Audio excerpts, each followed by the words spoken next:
Dear students, now बहुत सारी demands के बावजूद मैं पोएटिक डिवाइस लेकर के आया हूँ। और पोएटिक डिवाइस में चाहे वो क्लास 10th हो और चाहे वो 12th क्लास हो, उन सब के लिए बहुत ज़रूरी होता है।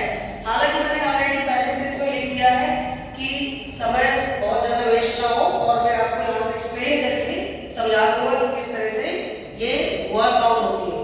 वैसे तो फिगर ऑफ स्पीच को इंग्लिश में ऑर्नामेंट कहते हैं। ऑर्नामेंट का मतलब होता है सजावट। जिस तरह कविताओं में इनको इस्तेमाल करके मीन्स पोइट्री में जब तक इस्तेमाल कर दी जाती है तो उसकी खूबसूरती बढ़ जाती है।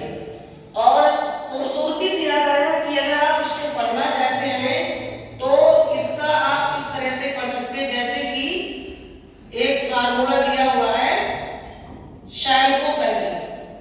इसमें 7 फिगर ऑफ स्पीच है तो सीबीएसई यूपी बोर्ड ऑथराइज करता है 10th 12th के लिए, इससे ज्यादा बाहर नहीं जाता है। तो मैंने ऑलरेडी यहाँ पर लिख दिया है सिमिली। इसमें कंपैरिजन होता है और कंपेयर हम तभी करेंगे जब कोई दो डिफरेंट ऑब्जेक्ट्स होते हैं, ठीक है। हिंदी में इसको उपमा अलंकार कहते हैं। यहाँ मैंने लिख दिया है इसकी पहचान होती है सो, लाइक, एज। हिंदी में सा, सी, से, सम। तो यहाँ लिखा life is like a dream, the soul was like a star. Clear? तो यहाँ पर दो चीजों को कंपेयर कर रहा है कि उसका जीवन एक स्वप्न की तरह है, उसका सीता मुख चंद्रमा के समान है, ठीक है। यह हिंदी में हाय तुलसी कोमल बच्ची खेल रही है जल तले। मेटाफर को इम्प्लाइड सिमिली कहा जाता है। जैसे अगर हम इन चीजों को रिमूव कर दे तो पूरा का पूरा वो मेटाफर बन जाता है। Clear? Camel is the ship of desert. अगर हमने इसमें कैमल्स को पूरा का पूरा डेजर्ट का शिप कह दिया, इसमें कंपेयर नहीं किया, पूरा का पूरा कह दिया, ठीक है। मेरा बेटा शेर के समान है, तो ये मैंने अपने बेटे की तुलना शेर से किया है। अगर मैं दोबारा कह दूं कि मेरा बेटा पूरा शेर है तो वो क्या हो गया? मेटाफर। क्लियर?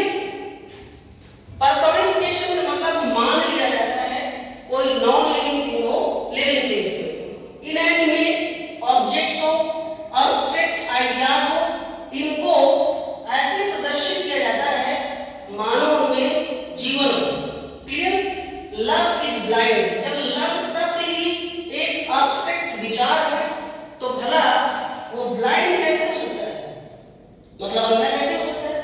वो खुद ही उसको हम देख नहीं सकते, टच नहीं कर सकते। Death lays his icy hand on kings. हमारी मौत राजा के वरदान पर डिपेंड होती है, तो ये उसके लिए हमने मान लिया।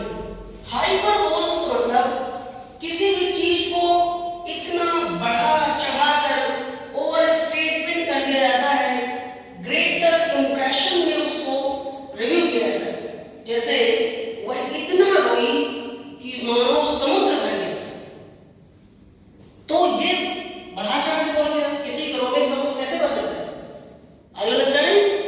ओके। अब यहाँ लिखा है all the perfumes.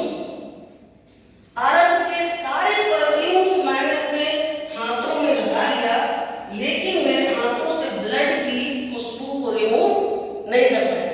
All the perfumes of Arabia will not Sutton this little hand. ये विलियम शेक्सपियर के ट्रेजेडी से लिया गया है, जूलियस सीजर मैकबेथ है, उसमें ये बात को कहती है।